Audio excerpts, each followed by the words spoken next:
Skin color may be a biological fact, but what it means in society is entirely more complicated than that. Add culture, religion, and shade, and complexion becomes a matter of enormous complexity. It's the subject of a new book, Brown, What Being Brown in the World Today Means to Everyone, and the author is Kamal Al-Solaylee. He's an associate professor at the School of Journalism at Ryerson University, and he joins us now for more. Welcome. Thank you, Nam. It's Thanks really for nice to have having you, Kamal. My pleasure. So we were talking off camera about color and being brown. I wanted to go back to this story that you write at the beginning of the book. You're watching Oliver, and that musical will become important to you for a number of reasons, but it's also the first time that you realized that you were brown. Yes, I think I was about 9, 10, and it was my family was living in Egypt at the time, in Cairo, and I didn't necessarily have any awareness of skin color as such, but I knew as soon as I saw that movie that to be so beautiful, to be so desirable, to be so innocent implied, or at least suggested being white, and not just white, but almost sort of angelic whiteness. And I remember feeling very uncomfortable watching that movie and going to the bathroom to try to have a look at my face, and how come I don't look like that, and what will happen to me? I'm never going to look like that. So that was a kind of a moment of awareness of skin tone and skin color that, looking back 40 years, that happened more than 40 years ago, it stayed with me. Did you talk to your parents about it? I did not, because we didn't have any language to discuss these things like skin color and skin tones, and I didn't know what to tell them, and what could they possibly tell me, because what I wanted is to be that kind of white. I wanted to sort of wash the brown out of my face. I wanted to go to the bathroom and use soap hundreds of times. Maybe if I do that, then the brownness will drain. That's so sad, especially as a young child, to get that kind of message. Right. So we were talking before, and I grew up in Uganda, and not many people look like me. I think our family was the only family that looked like us. Right. But I wanted to be darker. So if you're living where you were living in Yemen, and why would you think that white was better than who you were? There is a kind of a premium that Egyptian society, particularly middle class and upper middle class society, places on light skin. Not necessarily whiteness, although it does come close to being white, and that the lighter the skin you are, the more economically privileged, the more socially graceful you are. It is seen as an asset. So in fact, if you grow up in the Middle East like I did, you grow up on popular culture and music that sings the praises of the light skin. So I'll give you an example. In Arabic, there's a term for like the perfectly spoken Arabic, and it's white Arabic, because it is associated with the very educated, light-skinned white Arabs. So when you wrote in the book that you felt cursed by brownness, did that have something to do with that? I come from a father who's very light-skinned and almost white, and a mother who's very dark-skinned, and the children came, in a kind of a color palette of shades of brown and white, and I think I always felt that I wasn't the lucky one that didn't get my father's skin color. I got somewhere in between my father's and my mother. Did anybody make you feel that, or was it just something that wasn't?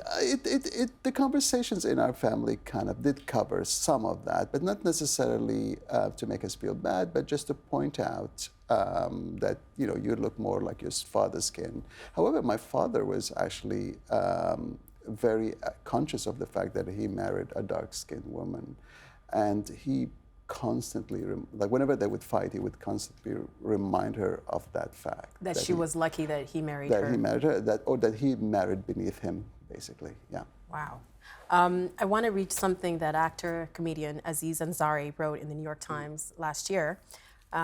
He writes, "The first time I saw an Indian character in an American movie was Short Circuit 2, a 1988 film in which a humanized robot named Johnny Five goes to New York and bonds with an Indian scientist named Benjamin Javi. Seeing an Indian character in a lead role had a powerful effect on me, but it was only as I got older that I realized what an anomaly it was. I rarely saw any Indians on TV or film, except for brief appearances as a cab driver or a convenience store worker, literally servicing white characters who are off to more interesting adventures. We should mention that that character was actually played by a white actor. Right. So can you relate to anything that Aziz wrote? I can, particularly the idea of the not even the supporting, but a very marginal character whose role is to serve the leading characters who are by default white, because that is actually on some level one of the roles that have been given to brown people, not just in film and entertainment, but in our culture at large. We do a lot of the work that is labor intensive, or that is, for example, serving in coffee shops or in supermarkets, or the kitchen staff in restaurants. So we're always the people who are doing the service. In terms of the quote that you've just mentioned from Aziz Ansari, I mean, he's referring to what we call like brown facing, which is any actor get with a little bit of makeup, you can just darken your skin a little bit, and then you start sporting an Indian, a thick Indian accent, and you can pass. I mean, Peter Sellers did that in his movies, in his movie The Party, and on some level, it's also about we are kind of interchangeable. So any actor from any region that is remotely dark-skinned or swarthy can play Indian or Egyptian. So when you watch 24 or shows like 24 or Homeland, you get a lot of Indian actors playing Arabic characters, and you get Arabic characters sometimes playing Indian actors, and so on. We are kind of interchangeable in terms of casting. So when it comes to Hollywood, they just see brown. They just see a dark skin. What groups are you including under the brown umbrella? So I started by looking at that term very skeptically. I knew the term existed. I've heard it for many years, but I just wanted to find out if there is such a thing as a brown experience, or as a brown continuum of some kind. Why were you skeptical? I'm skeptical because the term actually originates from racialist science of the 19th century. It's like a science that has largely been debunked, which is kind of organized the world according to skin colors. So you've got the white race, the yellow race, the brown race, the black race, and the red race, particularly referring to indigenous people of North America. So I'm kind of skeptical because that's how the term started to refer to skin color. In the sort of 18th and 19th century. And then I've heard it colloquially a lot, but I haven't seen studies of it. I haven't seen any kind of rigorous investigation of the term brown. But what I found in writing this book, or I'm trying to avoid the word conclusion, but one of the things I suggest in the book is that there is such thing as a brown continuum. And it covers people that I would define them as Middle East, North Africa, largely South America, Central and South America, and South Asia and Southeast Asia, in part because they are all defined by the labor and the work that they do. They have either currently or in the past have served as a source of cheap labor. What would I be? Because we were looking, I'm like... You're testing my thesis here. I mean, walking down the street, I would never guess. I would have thought you were just a very tan white person. Really?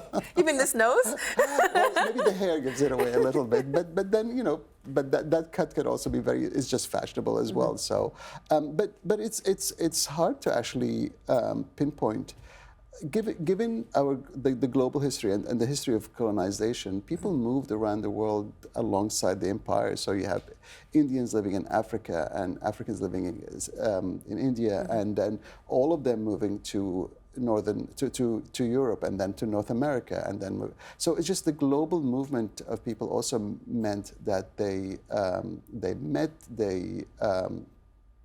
they created communities and you know, shared lives, and it's really hard to it comes a point when you go to a place like Trinidad, it becomes really hard to tell. I'm glad you brought up Trinidad because in the book you write about Trinidad and how it has a large population of Indians and Africans. Well, I guess they were Trinidadians, but it's almost half and half, right? Statistically, almost the same. Almost half and half. Yeah. And even in the U.S., you talk about the relationship between brown people and black people, and there seems to be an animosity between the two, which to me, it surprises me. Why is there this conflict between the two? When we talk about black people in Trinidad, they're largely descendants of slavery, and they were brought in to sugar plantations, for example, by the colonial powers. And then when they were freed, and they wouldn't work in the fields for the wages that the French or British masters were paying them, what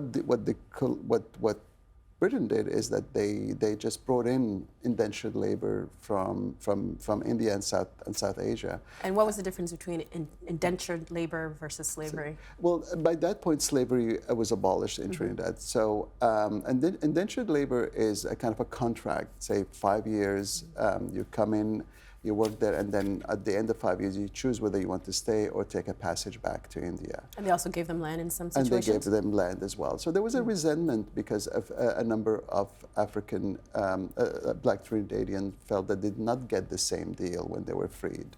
And in places, for example, like New York or the US at large, well-to-do, at least comfortable brown communities have been sort of hailed as the model minority, and kind of it been used as an excuse to say, well, look, there's no racism here, and it's the problem of the African American community that it has not done well for itself, because look at all these immigrants that are coming from India and Pakistan, and they're doctors and they're very entrepreneurial and they open shops and they're doing very well. And so we as brown people have been used to kind of beat down on black people as part of a kind of a race war. And you say it's a buffer race? It's a buffer.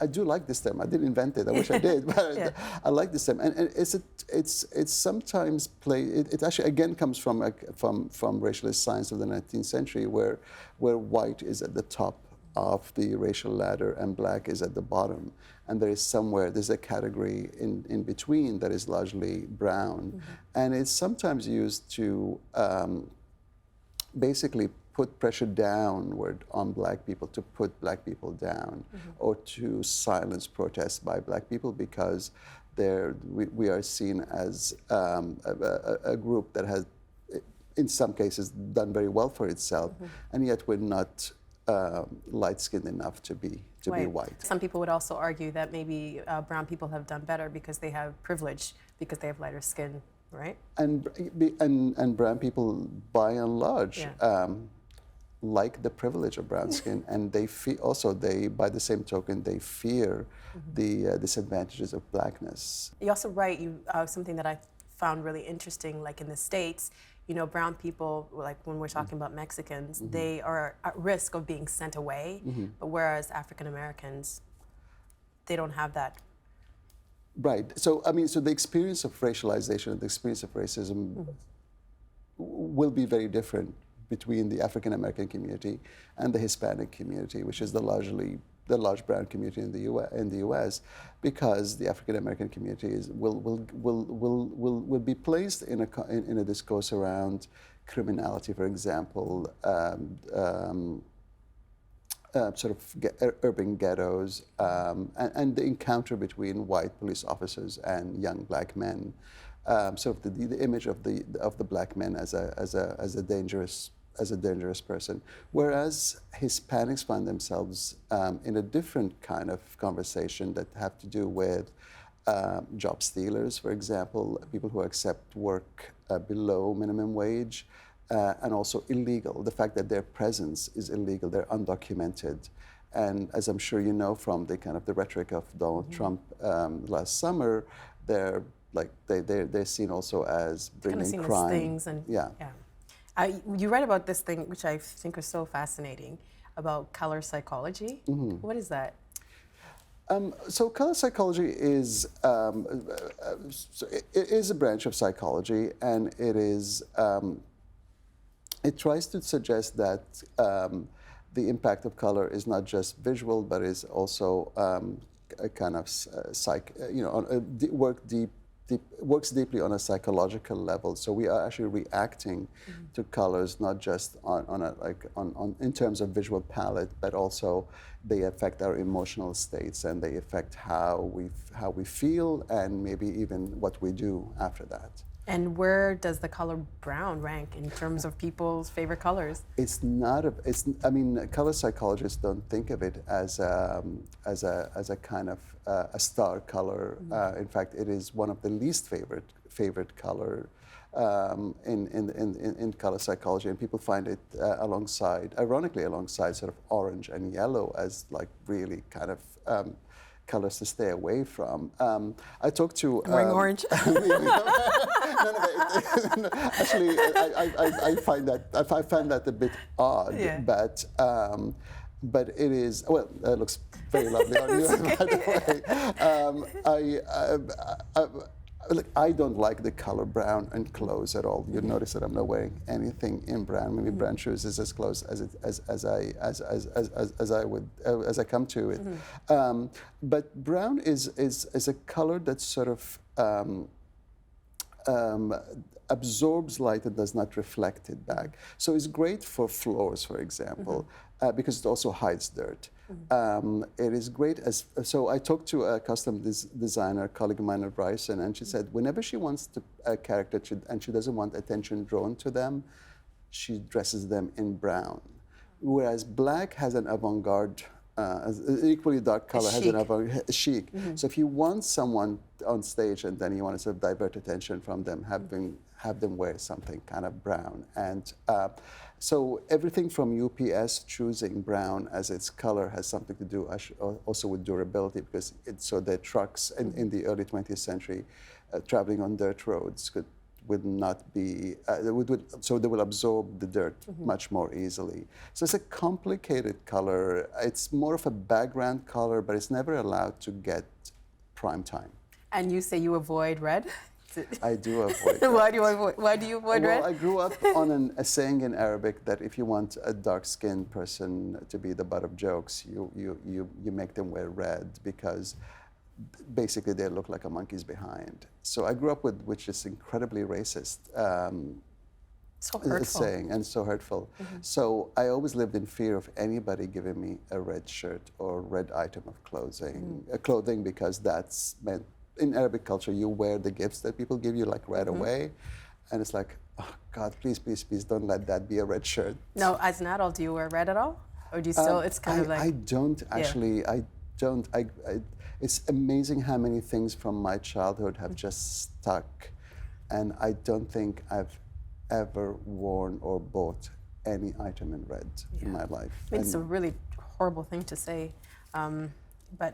Well, President Obama was mocked for wearing a certain suit. He wore a tan suit. A tan suit, and it was like, he did something terrible. What did you make of that ordeal? I mean, I found it hilarious, because I was already kind of working on this book, and there he goes wearing like a light tan suit, which kind of, to be honest, looked a size too big on him as well. So it didn't really look, but I like the implications that, first of all, that color it was August, by the way, so like the dog days of summer, and so he would wear a tan suit. I mean, that's what you wear, light colored suit. But it wasn't serious. It didn't telegraph seriousness from the President of the United States, but also.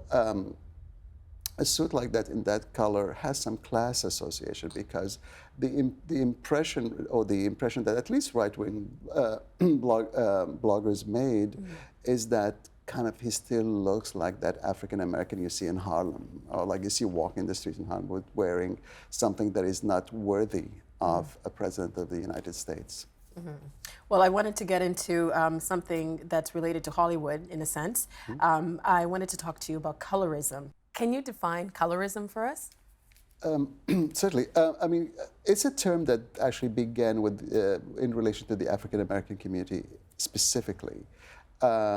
And it just, it was, it has historical roots, obviously, but it just meant that if you were a lighter skinned black person, there were, for among other things, possibilities for you passing for white, but there also, it may have meant that you got preferential treatment even within the slave trade. So whether you actually worked in the fields or you worked indoors and avoided the sun in the deep south may have something to do. If you were dark skinned, you're out there in the field, and if you're light skinned, you got slightly easier work to do, even within the spectrum of slavery. But it continued on, and what it created within the African American community, a kind of a two-tier between the dark skinned members of that community and the light skinned. And the light skinned among them, I think, benefited economically a little bit because they, if you were, for example, if you're on a television network and you want to present diversity, you may opt for someone who's lighter skinned as opposed to darker skinned. And this also happens within Brown, right?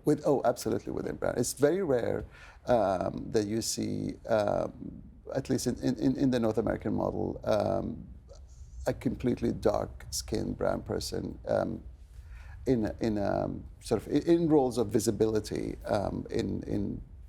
either in the media or entertainment. Yeah. Oh yeah, I know that for sure. Yeah. And if you're darker skin, now there's this huge industry for skin lightening. Right. It's worth $10 billion. Right. Is this just about conforming to beauty standards?